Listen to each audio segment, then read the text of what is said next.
For the last few years, I was of the opinion that the best game of the last generation was Red Dead Redemption. It is most definitely a masterpiece and thoroughly deserving of the 10 out of 10 score I gave it. However, when I tried to go back and replay it a second time last year, I just wasn't that into it. I can't really put my finger on why. There's just some experiences where it's hard to feel the magic when you've experienced it all before, I guess. The same thing can't be said of Skyrim, however. A few months ago I decided to replay the whole game again from the beginning, with all the DLC that was released incorporated into my new adventure from the very start. Because of the sheer scope of the game, and because you can choose your race, there is a fair amount of replayability to the game. Admittedly, by the time you've been playing for around 100 hours, your character will probably be much the same as everyone else's, because by then you will have had to develop most of your skill trees in order to keep levelling up. But for a long time the experience will still feel your own. I may be pretty late with this review, but I still felt it was worth the time to write it, as this is by far my favourite game from the Xbox 360, PS3 and Wii generation. The Mass Effect and Dragon Age series could have both been contenders, but unfortunately both had sequels that ended in a slightly disappointing manner. Now, there are some of you out there that will probably not be impressed that the platform I played Skyrim on is the Xbox 360, as PC owners not only get better graphics, faster loading times and a more stable base game experience overall, but they also have access to hour upon hour of extra content created by extremely talented mod creators. It is indeed true that the PC version is the definitive Skyrim experience, but the console version is still an amazing achievement in its own right. Am I jealous of the fact that my hideously slow PC can't run the game? Yes, I am somewhat. I have still enjoyed the Xbox version immensely though. Just a quick note, I will be reviewing the DLC for the game separately, with short opinions on Hearthfire and Dawnguard coming soon. I am taking a little break from Skyrim to enjoy Watch Dogs, Mario Kart and some other titles for a little while, so my review for the Dragonborn DLC will be along a little while later. Now, time to end this somewhat lengthy intro and break down what I think of the game.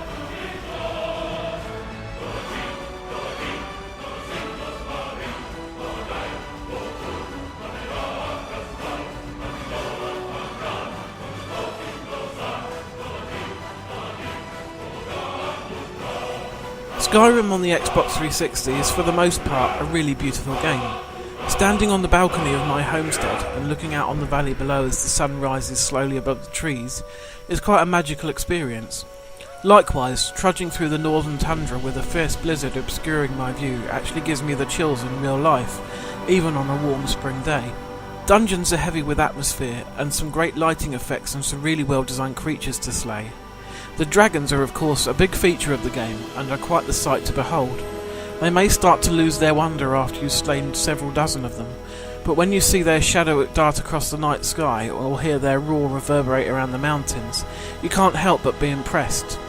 The main reason I knock the game down a single point in this category is because at certain points there's no doubt that the sheer size and scope of the game is pushing the Xbox 360 hardware to its absolute limit. Frame rates can get a little dodgy outside, and the game has frozen up on me completely many times. Load times also become noticeably longer with older characters, as the game has a lot more data and variables that it needs to keep track of. That the game still keeps running as well as it does though is overall extremely impressive, and I was able to overlook these small niggles.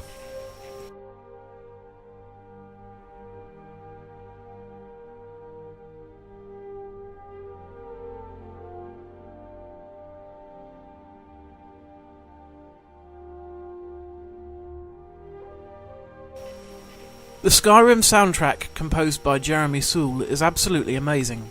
From big bombastic pieces like the main theme of the game, to quieter and relaxing pieces like Kyne's Peace or Far Horizons, every single track is a thing of beauty. In one of my recent reviews for Geometry Wars Galaxies on the Wii, I commented how great sound design in a game is a thing to be cherished, and Skyrim is a perfect example of just how much it adds to the overall experience, especially if you have a surround sound system. From the immensely satisfying sounds that a well-placed arrow makes as it thunks into a bandit's head, to the sounds that play when you read a spellbook or level up, Skyrim is a true exemplar in this regard. The sound mix is also very well separated, so with a 5.1 setup you'll be able to tell in which direction enemies are attacking from. Finally, there is the voice work. There are a bunch of celebrity voices once again in this Bethesda release, and they all do a great job of reading their lines. It's good that for the most part Nords speak with a strong Scandinavian accent, and they even got the legendary Max von Sydow to play the part of Esbern, quite a key character in the main plotline. My only minor gripe would be that certain actors are a touch overused. For example, while I am a fan of Claudia Christian due to the sterling work that she put into one of my favourite TV shows, Babylon 5, the fact that her voice pops up at least a dozen times does damage the sense of immersion I have just a tad.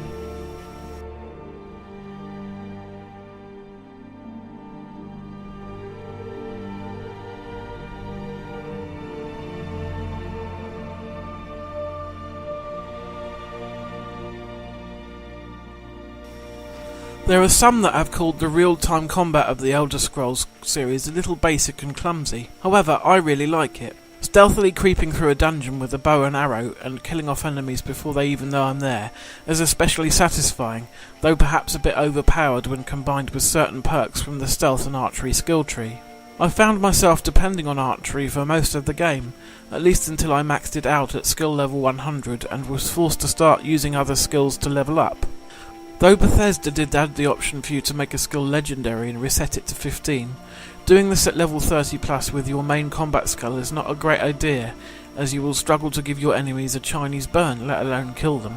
The way you level overall is quite clever, as basically the more you use a given skill, the more it improves, and then once you've leveled individual skills a certain number of times, you can increase your overall character level, choose whether to give mana, health or stamina a permanent boost, and spend a skill point on a perk from one of the various skill trees. Sticking with my archery example, the corresponding skill tree includes perks that slow down time when you draw your bow, or do 3 times the amount of base damage if the enemy hasn't detected you.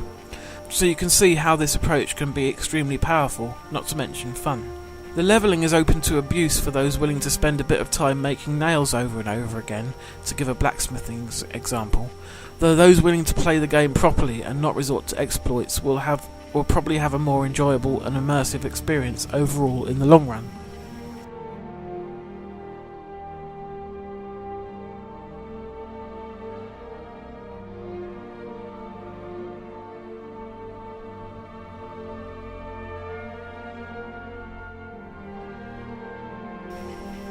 The sheer size and scope of Skyrim is quite frankly ludicrous, even in its most basic, unexpanded form. You can, and I have, quite easily lose yourself in countless adventures for well over 100 hours. Throwing in the official DLC that's been released, and you might as well now that the Legendary Edition is available, and that number increases by another 30 hours or so, to give a conservative estimate. If you're playing on the PC as I mentioned before, you can then delve into the world of fan-created mods, which includes such brilliant offerings as Moonpath to Elsewhere and Fulskar, the latter of which features all new music composed just for the mod. It's extremely impressive stuff. Back to the 360 version though. Despite the lack of mods, I was still more than satisfied with the amount of game on offer, and as I mentioned in the intro, have even needed to take a little break before delving back into the Dragonborn DLC. Not many people are likely to replay such a huge and time-consuming game as this, but I did. My first character was an Argonian called Deep Delver. Then I dabbled for a dozen or so hours with a Khajiit thief called Stabim, before replaying the entire game and all the side stories with a wood elf called Dwylith. That adds up to over 200 hours in total, and I'm still going. When you consider that some games for modern platforms last about 10 hours and cost 55 quid, that's amazing value for money.